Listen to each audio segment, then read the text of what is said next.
right, good morning. It is August 7th, I believe, Thursday. Just got started, only a third of a mile in to the day. I got 4 miles uphill and then 4 miles downhill. Doing 8 mile slack pack again. You see the Brush Mountain East Wilderness. Okay. Up here at the top will be a memorial to Audie Murphy, who died in a plane crash on this mountain in 1971. So I look forward to that. Good night in the hostel. Met Frodo, a northbound section hiker, and maybe we'll connect next year as we both section hike. So on to a good day. Not expecting rain, a 20% chance, but at some point it's gonna be partly sunny. So it's about 7:30 in the morning right now. All right, I'm 4.1 miles into the hike, about 1,800 feet in elevation gain, and I've come to the Audie Murphy Memorial Monument. He died in a plane crash on this mountain in 1971. So I'm gonna hit up. This is nice. Some American flags along the trail. America's greatest war hero by many accounts, and pay my respects.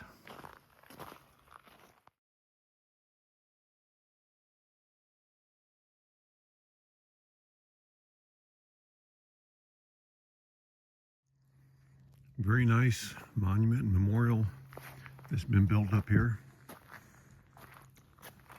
Texas flag up here on the top of a mountain in Virginia. That's where Murphy was from. Kingston, Texas. Just said the plane crashed near this site, so don't know where it was, and my understanding there's no, well, they even have solar powered lights lighting up the flags at night. That's good. Just a little overlook over that, I'm told, is completely covered with trees and leaves, and a couple of benches to sit and pay your respects. That's just a little walk up from down there. That opening is back where the trail is. All right, heading down now. I've been 5 3/4 miles. You know, of course, I stopped at the Murphy Memorial and got another 3 miles. I think most of it downhill, but so far it's been a reasonable trail. It just turns here, some steps, and it continues on. And the cloud and fog is starting to lift. Hasn't rained yet today, which is a huge positive. And hopefully it'll stay that way. I think I'm gonna have the driver take me back to the 311 parking lot for parking for up McAfee Knob, and hike back to the hostel 6 miles. When I'm told it's a relatively good, easy trail. So you can let me knock it out instead of saving that for a day. I'll be done here in an hour and a half.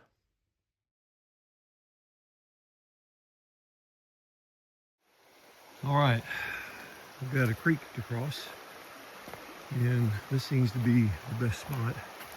So I'm gonna, instead of hiking in wet shoes, because I hope to do some more. My pickup point is half a mile, probably a little less.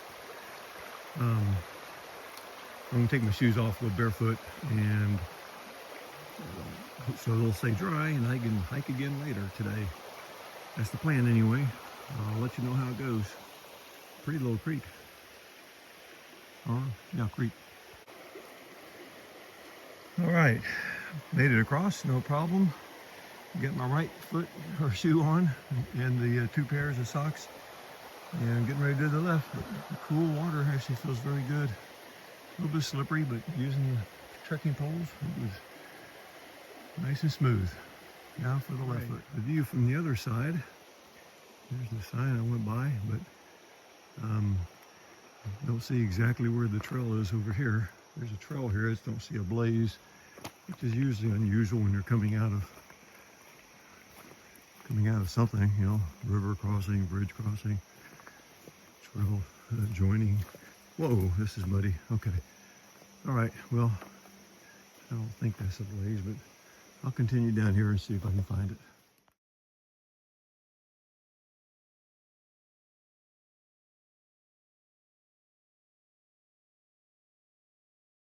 Oh no, I was done with the creek crossing. This is the 4th one. The last one was the big one. The others were like this, just kind of stepping stones across. They're spaced a little bit differently, but shouldn't be a problem. The trail continues onto the road up there. All right, I'm at the pickup point. I'm the driver from the hostel. That behind me is the Blaze if I wanted to continue south. And the northbound just came out on the road up there, maybe 40 yards ahead, 50 yards. And like I said, I'm just waiting. Should be here in 10 or 15 minutes. And my plan is to go back, resupply my water, maybe put on some dry socks, even though I didn't get them wet. The feet got a little bit wet just walking through grass and stuff. So anyway, have them take me to the 311 parking lot where people park to head up to McAfee Knob. I've already hiked all that, but I haven't hiked the 6 miles between the hostel and there. So I might have them put me there, and tomorrow morning I'll do the other 8 miles, and then I'll be completed through 311. That's the plan for now. See y'all. All right, I've begun my second trek of the day, just a third of a mile into it. And this nice view, mainly, I'm enjoying being able to see something across the valley.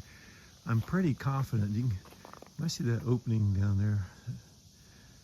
I'm pretty confident that's the mountain that McAfee Knob is on that we climbed. And that I will go back up the day after tomorrow, I think. And anyway, I'm not 100% sure, but pretty confident that's what it is. But nice views for a change.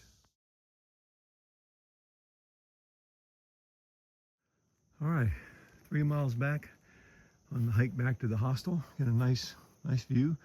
Still a little cloudy and overcast, but I can see across the valley. What I thought was going to be a relatively easy trail has been 1,000 feet up. Still more to go, and then a long downhill. And about a little over 2.5 miles back to the hostel.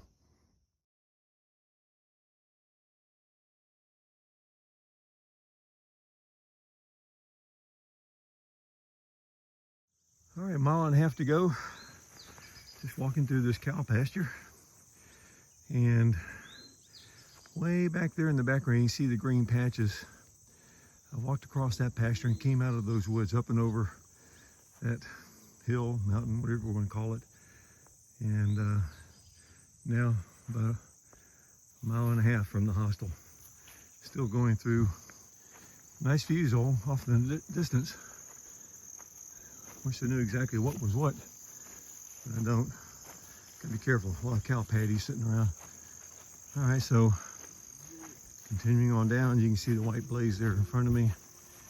And back into the woods, I guess somewhere. I think the hostel's not far on the other side of that hill. Right, not much further to go, just came through that gate.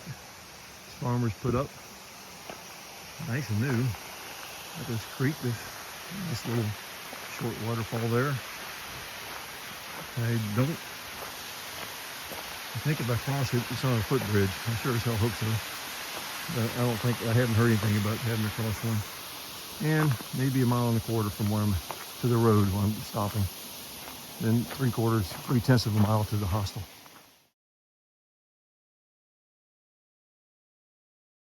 All right, my last little white blaze till tomorrow. I will probably start the trail right there. You see that white blaze on the side of the tree under the yellow. Now I'm walking back to the hostel 3/10 of a mile up this way. Probably the most dangerous part of the damn hike. Oh, that was actually not easy. Especially after my 8 miles this morning, 1,500 feet of elevation gain for the downhill leg from 311. But very pretty, some very pretty pastures. Now back to the hostel and a cold beer. Right, here's the interior of Four Pines Hostel. Haven't done a video. That's the door. Here's the charging station, shower, privy back there, several couches, a little kind of kitchen over there, like I want to cook chicken and dumplings, delicious. Had some tonight. Brats a couple nights ago. Just garbage cans. These are like garage doors. And there's one that's open now. Up here, the bunk area. This is the one I'm sleeping in. There's, let's see, 1, 2, 3, 4, 5, 6, 7, so 14 bunks total. And the rest is storage space. I'm drying my shoes out over there on the counter. Still a little bit damp, so I just wanted to give a quick walkthrough of Four Pines Hostel. Great place.